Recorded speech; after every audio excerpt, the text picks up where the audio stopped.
Irmãos, é bom poder estar aqui mais uma vez a cultuar ao Senhor e bendizer o nome do Todo-Poderoso. E queria que você, nesse momento, pudesse abrir a sua Bíblia mais uma vez no livro de Atos. Nós estamos nesta série Entendendo a Igreja. Nós assumimos um propósito no final deste ano, de 2018 para 2019, com o intuito de então conhecermos mais aquilo que Deus tem para a nossa igreja. Ao olharmos então para as Escrituras, nós percebemos que Deus, por meio do seu Filho Jesus, Ele nos trouxe algumas diretrizes. Diretrizes essas que nos fazem então sermos uma igreja que prega a palavra, uma igreja com um aspecto sacerdotal que cuida, uma igreja que serve. Ao olharmos então para aquilo que Jesus deixou como igreja, nos seus 12 discípulos, como tudo começou. É isso que nós queremos então com a proposta desta série, ao caminharmos então pelo livro de Atos dos Apóstolos, ao olharmos para qual história nós fazemos parte, de como isso tudo começou há tantos anos atrás, na pessoa de Cristo. Mas, na verdade, como nós já dissemos, ao olharmos necessariamente para antes disso, desde quando Ele chamou Abraão, desde quando Ele criou todas as coisas, e quando Ele faz o seu chamado, o seu pacto com Abraão, então Ele inicia esse processo redentivo que culmina então na pessoa de Cristo, ao então escolher os seus 12 apóstolos, que dá então a ideia dos remanescentes. E então Ele inicia a igreja com a sua ascensão, que é exatamente o término do seu evangelho de Lucas, e o início agora de Atos dos Apóstolos. Nós podemos ver então a ascensão de Cristo, e ali Jesus dando as últimas diretrizes para os seus discípulos, de modo como eles deveriam então esperar a promessa que iria se cumprir com um prazo de 10 dias. Eles não sabiam que iria acontecer em 10 dias, mas aconteceu em 10 dias. A festa de Pentecostes. Jesus passou em torno de 40 dias ensinando após a sua ressurreição, conversando e passando tudo a respeito do reino de Deus para os seus discípulos, como que dando suas instruções finais. E aí Ele então dá a sua promessa: permanecei em Jerusalém, até que do céu venha, e vocês então receberão poder ao descer sobre vós o Espírito Santo, e sereis minhas testemunhas, tanto em Jerusalém, Judeia, Samaria e até os confins da terra. Semana passada, então, nós fizemos uma pergunta: o que fazer nesse tempo de espera, da qual nós não sabemos, e também eles não sabiam o quanto tempo esperariam por essa promessa. Percebemos então que há algo semelhante entre nós, a semelhança deles que estavam à espera de uma promessa que se cumpre no Pentecostes. Nós também estamos à espera da promessa que ainda não se cumpriu, mas há de se cumprir, porque Ele prometeu que vai voltar. O que eles faziam nesse momento é exatamente o que pregamos semana passada. Então eles oravam unânimes, se reuniram. Mas a partir deste verso que nós vamos ler agora, nessa perícope do capítulo 1, do verso 15 ao final do capítulo 1, nós vamos perceber que algo acontece também nesse período de espera, que é exatamente a escolha do substituto, do traidor. Vamos ler. Atos capítulo 1, verso 15, diz assim: E naqueles dias, levantando-se Pedro no meio dos discípulos, ora, uma multidão junta era de quase 120 pessoas.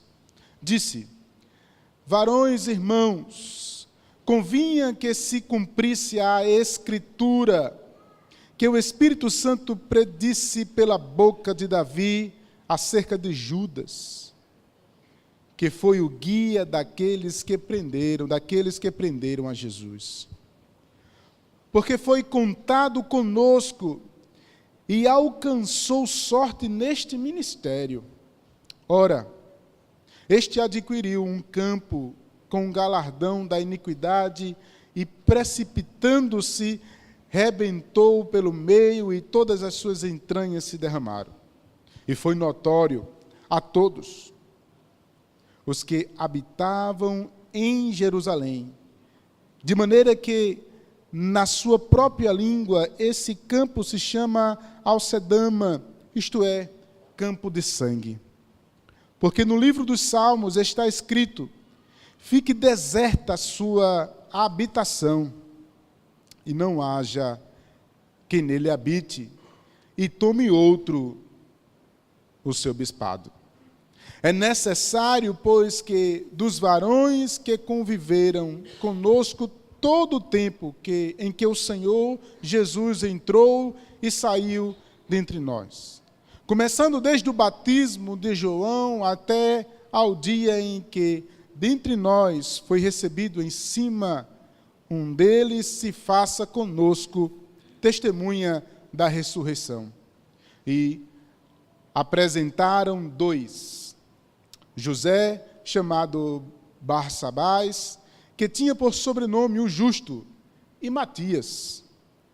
E orando, disseram: Tu, Senhor, conhecedor do coração de todos, mostra qual desses 2 tens escolhido, para que tome parte deste ministério e apostolado, de que Judas se desviou, para ir para o seu próprio lugar. E lançando-lhe sortes, caiu sobre Matias, e por voto comum foi contado entre os 12 apóstolos. Vamos orar? Deus, em nome de Jesus, queremos então, neste momento, Senhor, te pedir, ajuda-nos a compreender a Tua palavra para a glória de Deus. O Teu nome, Senhor, seja exaltado e glorificado. Quero, Senhor, te pedir que, ó Pai, esta palavra, por meio do Teu Espírito Santo, que ilumina os nossos corações, seja aplicada às nossas vidas, em nome de Jesus, para a glória de Deus. Amém? Irmãos, como nós falamos ainda agora, à espera da promessa, o que é que os discípulos então ficaram fazendo? Começamos na semana passada e percebemos que eles se ajuntaram, que eles adoraram, que eles cultuaram, que eles oraram fervorosamente, de maneira unânime, estavam de comum, alegres, e mesmo em meio à perseguição, estavam cultuando, servindo e orando ao Senhor. Mas surge então uma necessidade extrema, a substituição do traidor. Interessante, irmãos, é pensar que Judas era necessário que ele foi traído, não porque ele morreu, mas porque ele traiu a ação que ele tinha designado para ele. De tal maneira, então, que numa congregação de aproximadamente 120 pessoas, que estavam naquele momento ali, as famílias de Jesus, seus irmãos, sua mãe, tinha os 11 apóstolos, como diz versos antes, tinha também mulheres e discípulos. A contagem de 120 pessoas era interessante porque, para o ajuntamento de uma congregação e tomadas de decisões, tinha que ter, então, como costume judaico, ter no mínimo 120 pessoas. De maneira que agora eles estavam ali como que um grão de mostarda, o início da igreja, a produzir então uma grande colheita, a produzir então, a ser plantado esse grão e dali então se tornar uma grande árvore para a glória de Deus. Essa congregação é o início de toda a nossa história. Ali eles tomam algumas diretrizes. Então Pedro se levanta como que alguém que estava pedindo para falar. Entre os 11 apóstolos, ele lidera nesse momento, mas ele não é o líder neste momento. É tanto que no caminhar do livro de Atos, nós vamos perceber que quem assume a liderança de Jerusalém é Tiago e não Pedro. Pedro é mais enviado a fazer missões do que a liderar mesmo em Jerusalém. De tal maneira que agora Pedro, sempre como sua ação mais colérica, ele diz: ei, eu quero falar aqui no meio de vocês porque nós temos um problema, nós precisamos então tomar uma decisão.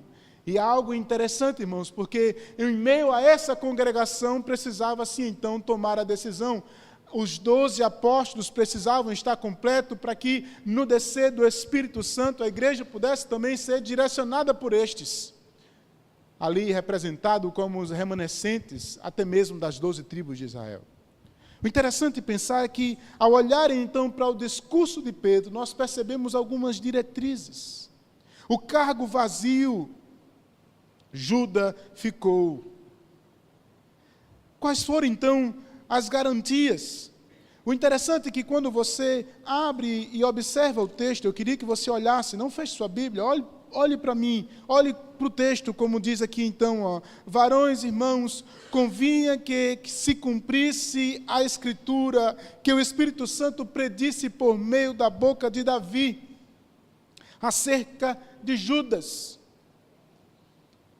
que foi o guia daqueles que o prenderam. Porque foi contado conosco e alcançou sorte neste ministério. Ao olhar para isso, irmãos, nós prestamos atenção a um detalhe. Primeiro, Judas como o traidor não é algo novo e nem foi pego de surpresa o próprio Jesus. Mas o interessante é que, mesmo em meio a toda aquela história de 3 anos, Judas estava no meio deles, aprendendo, comendo, realizando também as atividades. E como diz o próprio apóstolo Pedro, ele teve êxito no seu ministério. Mas o interessante, irmãos, é que mesmo estando no meio da congregação, mesmo estando no meio dos apóstolos, mesmo estando na presença ali do próprio Cristo, ele não era salvo. Então isso nos chama a atenção para um grande detalhe nas nossas vidas. Ao olhar então para esse detalhe, eu preciso então entender que estar na igreja, ou em qualquer outra igreja, até mesmo participar de atividades, não garante que eu sou salvo. Eu me lembro que uma vez eu disse isso aqui mesmo na igreja, e isso provocou algumas reações. Estar na igreja não garante que mesmo em um local como esse, que todos são salvos. A salvação, irmãos, então é algo bem pessoal. A salvação, irmãos, é algo particular, é algo que eu não posso descrever a sua, eu posso então entender e perceber por meio de algumas práticas, mas bater o martelo e dizer como juízo, você é uma pessoa salva, só quem pode esquadrinhar a sua vida é o próprio Deus, pois Ele conhece as tuas intenções e os teus pensamentos. Mas há alguns irmãos que, de maneira religiosa, entendem que só ir ao culto, fazer algumas práticas religiosas, me garante então a entrada no reino dos céus. Eu queria dizer uma triste notícia para você nesta noite. Não garante. A salvação, irmãos, é crer no único e suficiente Salvador, Jesus Cristo. A crença nele, baseada nas Escrituras, que transforma a minha vida, me tirando então do lamaçal do pecado, me tirando então de toda uma história pecaminosa, me fazendo então nova criatura, então criando em mim algo que me traz nojo para o pecado, então mesmo que sendo pecador me faz então querer servir em santidade. Ao observar estas práticas, então eu tenho uma convicção pessoal de que eu sou salvo. Talvez a pergunta feita para nós hoje é: você tem certeza da tua salvação? Só em você estar aqui nesta noite não garante que você é salvo. A boa nova do Evangelho é exatamente essa condição que nós estávamos anteriormente, que parece que o próprio Judas não mudou, ele continuou mesmo estando no meio. Então isso nos traz, irmãos, uma atenção para nós, porque não significa dizer que ir ao culto ou participar de alguma coisa me traz a salvação. Eu preciso crer no Deus que me ama o Deus Todo-Poderoso. Judas, irmãos, então serve como aquele que é exatamente um exemplo daquele que estava no meio, mas não desfrutava da salvação.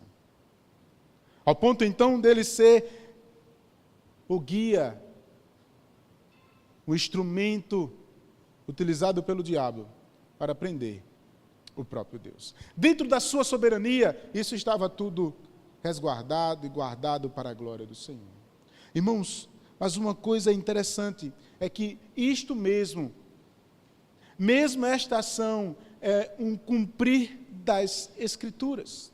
O próprio Pedro, então, usa os livros dos Salmos para, então, de maneira parafraseada e inspirada por Deus, nesse momento, quando ele usa o texto do Antigo Testamento para embasar a sua fala, ele está agora sendo inspirado pelo próprio Espírito para dizer, assim como fez o Davi, que disse que este seria, então, o guia. E ele também disse que era necessário que alguém tomasse o seu lugar. Todas estas coisas foram então baseadas na própria Escritura. Ao olhar então para essa base adquirida, que nós vamos perceber, irmãos, algo repetido no livro de Atos, é que sempre aqueles que estarão pregando vão estar usando, irmãos, as Escrituras. Não vão estar usando algo aleatório ou da sua própria cabeça. Você vai ver então no próximo capítulo, quando Pedro se levanta na multidão para pregar e para anunciar e para dizer as verdades que ele diz naquele texto, ele vai usar então as Escrituras. Você vai ver Pedro pregando, então Pedro vai usar também, irmãos, dentro dos contextos diferentes, as Escrituras para embasar então as suas pregações. Então me vem em mente uma coisa interessante, irmãos, é porque nos púlpitos dos nossos dias as Escrituras estão sendo esquecidas. Ou até mesmo dentro dos nossos próprios lares. Porque nós não estamos mais nos alimentando desta palavra. Estávamos aqui sexta-feira com o pastor Idelmar e ele citou então uma pesquisa feita nos Estados Unidos com alguns pastores. E ele disse que uma das causas da grande desistência de pastores que foram, então, talvez disciplinados ou deixaram, então, o seu campo missionário, foi porque eles deixaram de orar. Eles deixaram de ler a palavra devocionalmente. Essas duas coisas, irmãos, que é tão intrinsecamente importante para nós, oração e palavra. Não podem, então, ser desassociadas, não podem, então, deixar de existir nas nossas vidas. Sabe o que é que nós estamos fazendo nos nossos dias hoje, irmãos? Nós estamos nos alimentando, ou até mesmo orando, de 7 em 7 dias. Só quando vamos à igreja. É na igreja que eu oro, e é na igreja que eu escuto a palavra. Em casa eu tenho as minhas outras atividades que são mais importantes. E algumas são bem importantes. Eu trabalho, eu faço faxina, eu cuido de menino, eu faço isso, eu faço aquilo outro. Mas parar de maneira devocionalmente, para então ler as Escrituras, se alimentar delas e também ter um período de oração, como é algo prático da vida dos cristãos, parece que nós não estamos fazendo mais. Parece que, na verdade, até os pastores não estão mais fazendo isso. Orar, irmãos, é algo que parece estranho. Sabe, uma prática que não é mais natural, se torna então algo que causa espanto. Então, quando eu olho para esse texto, eu percebo a real importância na linhagem do texto. Nós vamos perceber, então, a igreja orando. E na pregação, ou na verdade agora, na fala, no discurso do apóstolo Pedro, ele vai, então, se embasar não nos seus sentimentos, mas nas Escrituras. E nós hoje, irmãos, estamos tão envolvidos com a teologia do achismo, com a teologia da prosperidade, com a teologia do que eu quero, que é verdade para mim, esse relativismo cultural que tem então dito para nós que eu posso fazer o que eu quiser e não dou mais satisfação na minha vida para ser ninguém. Isso traz então algo, irmãos, que é muito mais pessoal e muito mais pecador e da nossa realidade do que algo que é guiado por Deus. Qual foi a última vez que você leu a palavra de Deus de maneira devocional? Qual foi a última vez que você ficou parado, pelo menos 20 a 30 minutos, orando? Quantas vezes nós temos, irmãos, reunido a nossa família para orar? Homens, quantas vezes vocês, como líderes das suas casas, têm juntado os seus filhos e as suas esposas para orar e ler a palavra de maneira devocional? Temos, irmãos, esquecido essas práticas, e o que eu acho interessante ainda nessa parte é que a palavra de Deus é a base dele em todas as Escrituras. É algo que ele não está apenas ali, olha, citando como algo básico, não, é a realidade da vida dele, e muitos de nós, irmãos, não estamos mais com a palavra, como diz o salmista, no nosso coração, não é mais lâmpada para os nossos pés, não, nós queremos então olhar uma palavra no YouTube, ou que alguém está dizendo para nós, mas eu quero dizer, não é isso, eu quero dizer para você, a palavra, ela precisa estar diariamente na tua devocional. A leitura simples, oração simples, de maneira que você precisa então resgatar esta prática. E a palavra, ela precisa ser a base das tuas decisões. Sabe por que muitas vezes erramos na criação dos nossos filhos? Sabe por que muitas vezes erramos no nosso casamento? Sabe por que muitas vezes erramos no nosso trabalho? Porque a palavra de Deus não é a nossa base. E aí nós agimos, irmãos, como nós queremos, com ira, com rancor, com raiva, com falta de perdão, e não como as Escrituras diz. Esse texto nos mostra, então, que ao longo do livro de Atos, a palavra de Deus é a base da vida cristã. Essa palavra é a base da tua vida?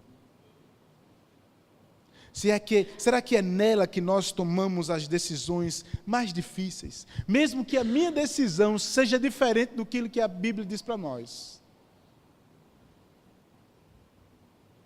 Será que eu tenho obedecido essa palavra? Esse texto vai falar mais para as nossas vidas. Quando ele então inicia, exatamente dando as qualidades do substituto. Olhe só comigo no versículo 21. O que era necessário para escolher o bispo? Ou, na verdade, agora, o substituto de Judas, o apóstolo que iria ficar no lugar dele. De onde é que ele iria surgir? Como seria? Então, ele coloca então algumas características. Ele vai dizer, é necessário, versículo 21, é necessário, pois que dos homens que conviveram conosco o tempo todo, em que Jesus entrou e saiu dentre nós. Olha só, não era pouco tempo. Ele vai dizer, começando desde o batismo de João, até o dia que ele foi assunto aos céus. Então, peraí, não poderia ser qualquer um. Teria que ser, dentre aquelas multidões, um homem que estava desde o começo sendo testemunha ocular de tudo o que estava acontecendo com Cristo. Desde o seu batismo até a sua ascensão. Ele diz mais. Ele vai dizendo. Dentre eles nos foi recebido acima. Um deles se faça conosco testemunha da ressurreição. E demonstra então a habilidade para ser testemunha da ressurreição de Cristo. Quando eu olho para isso aqui, dentre a multidão que estava ali entre os discípulos, 2 se qualificaram. Apenas 2. Quando eu olho para esse texto, me chama a atenção algumas coisas. Primeiro, quando eu olho, irmãos, para os pastores, que nós temos os nossos dias atualmente, nós percebemos alguns que querem ser muito mais do que outros. Alguns estão até se denominando apóstolos. Nós vamos falar sobre isso daqui a pouco. Mas quando eu olho então para toda a palavra de Deus, eu vou perceber então que existem qualidades específicas para o episcopado. O próprio apóstolo Paulo vai então dar no seu livro, quando ele escreve a Timóteo, o que é necessário para o pastor. Quais são as qualidades dadas para esse pastor? Mas olhando só para esse texto aqui, eu percebo, irmãos, que não é qualquer um. Olhando só para esse texto, nós vamos perceber, irmãos, que não é uma função para qualquer um. Especificamente agora para o apóstolo, que era a função que estava sendo agora colocado, não era qualquer um, e dentre aquela multidão que estava naquela época, apenas 2 se qualificaram com esses pré-requisitos. 2. Nós olhamos para os nossos dias, irmãos, homens e até mulheres, que assumem então o cargo de pastor, assumindo de toda forma, de todo jeito, sem qualificações, alguns se até mesmo impondo as suas mãos, abrindo de qualquer forma igrejas por cima de igrejas, não sendo verdadeiramente testemunhas de Jesus Cristo. Mas o que me chama a atenção é que estes estão ainda levando muitos, talvez aqui se escandalizem comigo, muitos pastores são falsos profetas que não estão levando ninguém à alimentação da palavra. E, infelizmente, estão enganando a muitos. Mas quando eu olho nesse momento aqui para o apostolado, 2 se classificaram dentre esses pré-requisitos. Esses 2, então, estavam tão bem qualificados que eles não tinham mais o que fazer. Então a igreja ora, eles se colocam diante do Senhor, eles fazem, mas é necessário então tomar a decisão de um, porque 2 não poderia ser. Então eles tomam então uma ação interessante, que eles lançam então a sorte para escolher um dos 2. Essa prática, irmãos, era uma prática comum do Velho Testamento. Mas eu preciso entender com vocês que até este momento, o período que eu chamo de transitório entre o Velho e o Novo Testamento, ou a velha aliança e a nova aliança, é um período, então, transitório. Esse período transitório, eles ainda estavam vivendo que, após, então, Pentecostes, essa ação não é vivida mais. Após a descida do Espírito Santo, você não percebe no relato bíblico nenhum momento sendo lançado à sorte para descrever ou escolher alguma coisa. No Antigo Testamento se era usada essa prática, e nesse momento se foi usada essa prática, mas após Pentecostes, a descida, a plenitude do Espírito sobre os discípulos, quem guia nas decisões é o Espírito Santo de Deus. Você vai ver, por exemplo, na igreja de Antioquia, a igreja orando e o Espírito Santo falando, separai para mim estes 2. Quem fala e determina agora as escolhas da igreja, a direção da igreja e como a igreja deve andar, é o próprio Espírito Santo, porque Ele é o Deus agora, esse Deus, Espírito Santo, está guiando a igreja. Mas até então, nesse momento, o Espírito Santo não havia descido. Então eles lançam a prática de uma ação anterior, usada no Antigo Testamento para a escolha de um dos 2. Mas a qualificação resumiu entre todos aqueles homens apenas 2. E foi então escolhido Matias. Mas me chama então a atenção é que após esta escolha,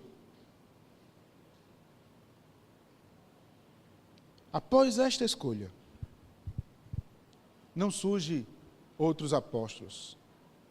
Talvez você esteja dizendo, pastor, e o apóstolo Paulo? O apóstolo Paulo, irmãos, como ele mesmo diz, é um que nasce fora do tempo. Mas se você for perceber a própria história do apóstolo Paulo, ele convivia nessa época, ele se qualifica também, e foi o próprio Cristo que o chamou para o seu apostolado. Algo bem específico e relativamente na mesma época. Então nós vemos então alguns pré-requisitos para ser apóstolos. Estava no momento com Cristo, ter visto Cristo, e eles também foram usados pelo próprio Espírito Santo para escrever a igreja, para, de maneira inspirada, fazer autógrafos. O que nós temos hoje, que conhecemos como Palavra de Deus. Que me sugere, então, hoje, nos nossos dias, a ousadia de novos apóstolos. A pergunta que eu faria é: qual é o novo livro da Bíblia que vai escrever? Qual foi o momento em que ele foi chamado pelo próprio Cristo? Em que época, ou com quantos anos ele estaria hoje para estar vivo nos nossos dias?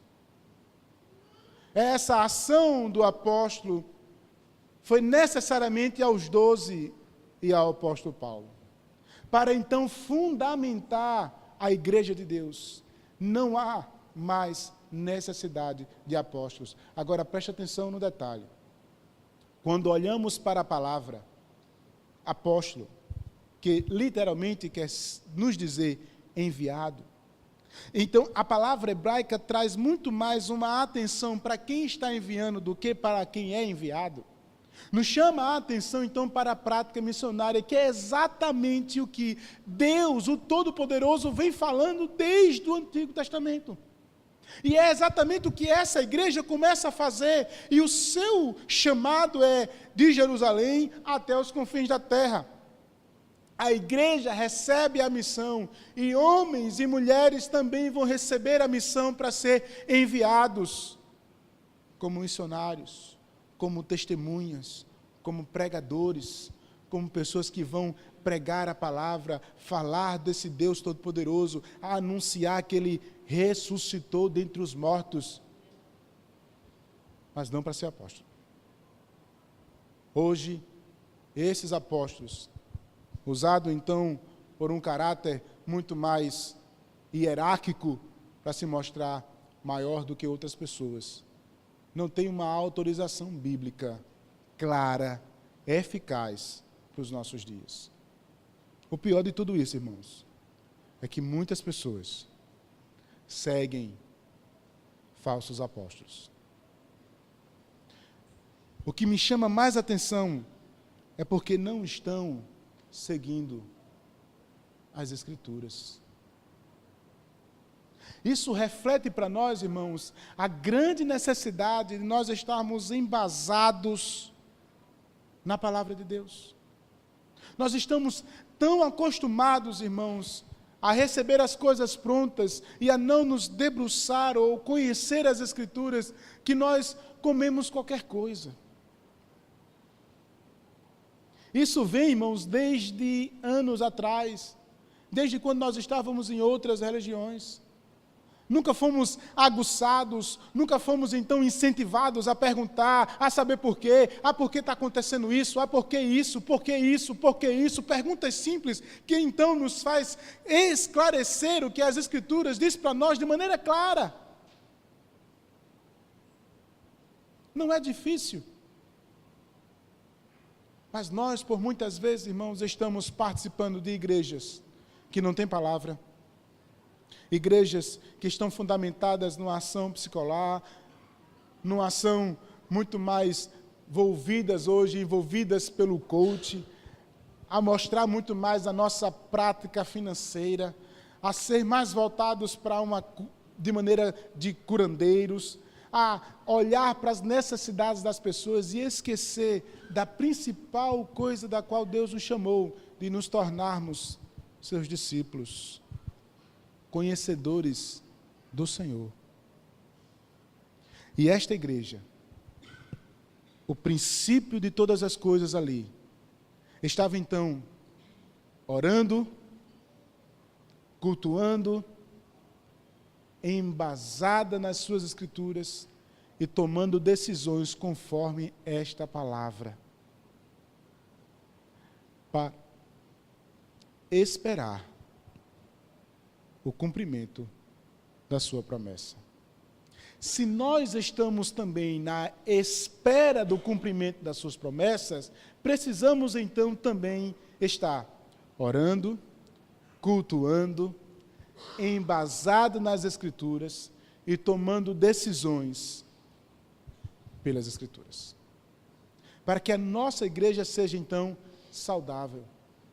para que a nossa igreja possa então estar caminhando, desfrutando de maneira saudável. Esta igreja toma as decisões coerentes, as práticas necessárias, de acordo com as Escrituras. A pergunta para nós é: será que nós estamos fazendo essas mesmas coisas? Ou será que nós estamos agindo pelo nosso próprio eu? Fiz uma visita ainda hoje a um casal, e essa visita foi interessante porque eles estão para mudar de igreja, e então estavam com interesse de vir para a nossa igreja. Eu cheguei para eles e disse assim: eu queria que vocês tivessem um pouco mais de critérios, tenham mais cuidado, não tenham pressa. Vocês não estão saindo de pecado, vocês não estão saindo com nenhuma dificuldade da igreja de vocês. Mas eu disse uma coisa interessante para eles, assim: o ideal é que a igreja seja próximo da sua casa. O ideal é que, além de ser próximo da sua casa, seja uma igreja centrada nas Escrituras. Mas não tenha pressa. Entre na igreja, olhe, observe, veja o ambiente, observe o pastor. Mas eu disse uma coisa para eles que é interessante: por muitas vezes nós estamos firmados em igrejas, mais por causa das cadeiras, das paredes, das pessoas, do que por causa das Escrituras.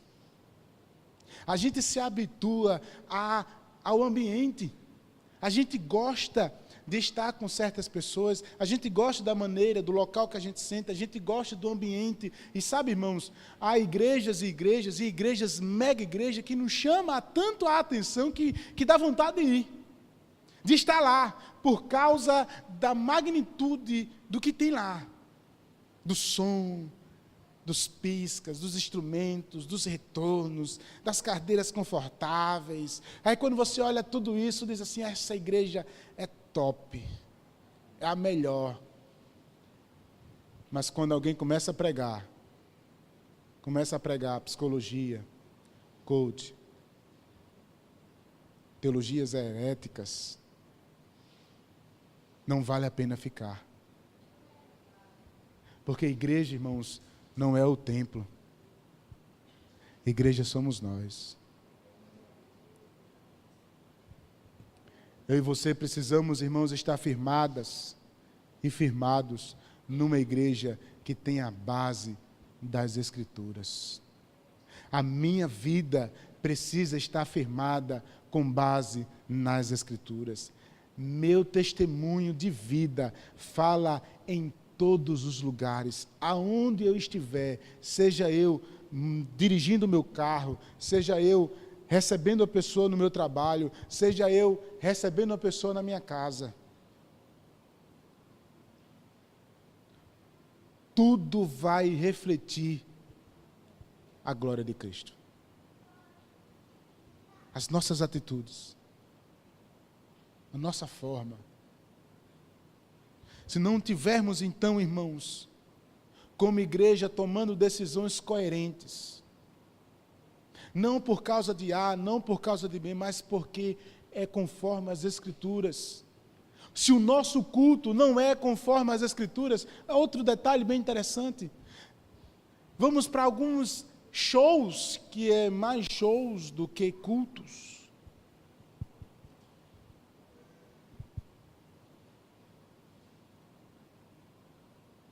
Quando nós voltamos, irmãos, às Escrituras, nós percebemos que fizemos muitas coisas erradas.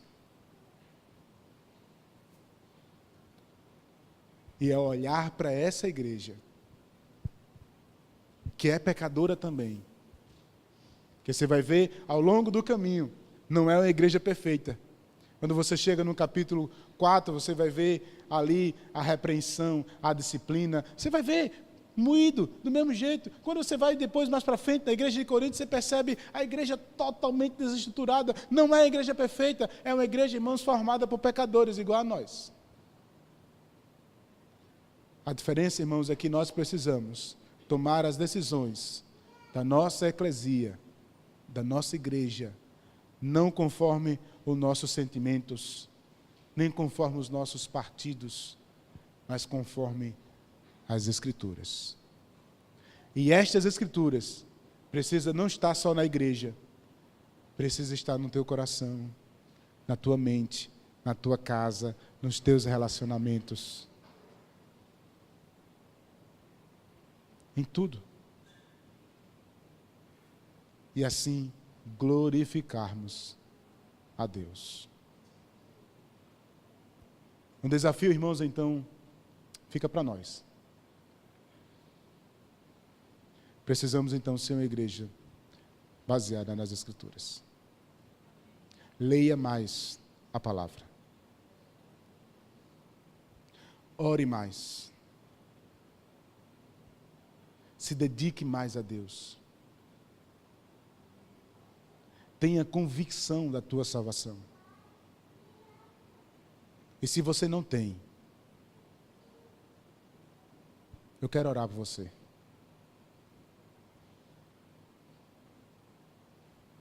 E eu queria convidar você nesse momento a curvar sua cabeça